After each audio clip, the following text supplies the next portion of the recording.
Hypoplastic left heart syndrome, known in short as HLHS, is a complex and severe congenital heart disease where the left side of the heart is underdeveloped and cannot effectively pump blood to the body. In hypoplastic left heart syndrome, several structures are typically affected. Mitral valve is often atretic or stenotic. Left ventricle is extremely small and muscularly inadequate. Aortic valve is atretic or stenotic. Ascending aorta is frequently hypoplastic.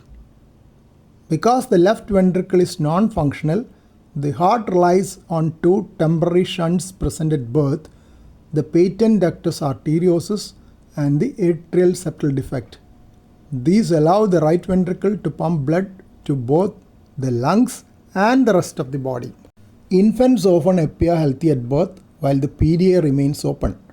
However, as the ductus begins to close, usually within the first few days of life, the baby will show cyanosis, that is bluish discoloration of skin and mucous membranes, respiratory distress with rapid or difficult breathing, poor feeding, weakness during nursing or bottle feeding, cold extremities, signs of poor systemic perfusion.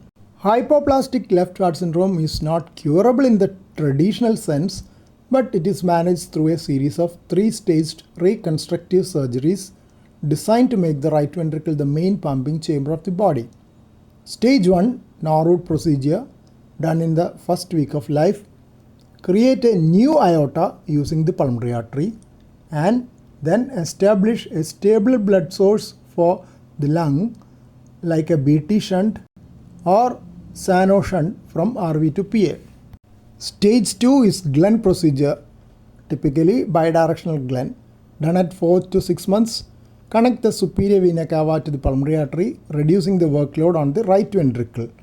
Bidirectional means it is to one pulmonary artery and flow occurs into both pulmonary arteries. Stage 3 is Fontan procedure, 1.5 to 3 years. Connect the inferior vena cava to the pulmonary artery, completing the single ventricle circulation. While these surgeries have significantly improved survival, HLHS remains a lifelong condition. Patients require regular follow-ups with a pediatric cardiologist. In some cases where the heart is too weak or the anatomy is not suitable for reconstruction, a heart transplant may be considered. Monitoring the right ventricular function and the degree of tricuspid regurgitation is vital, as systemic right ventricle is prone to eventual failure.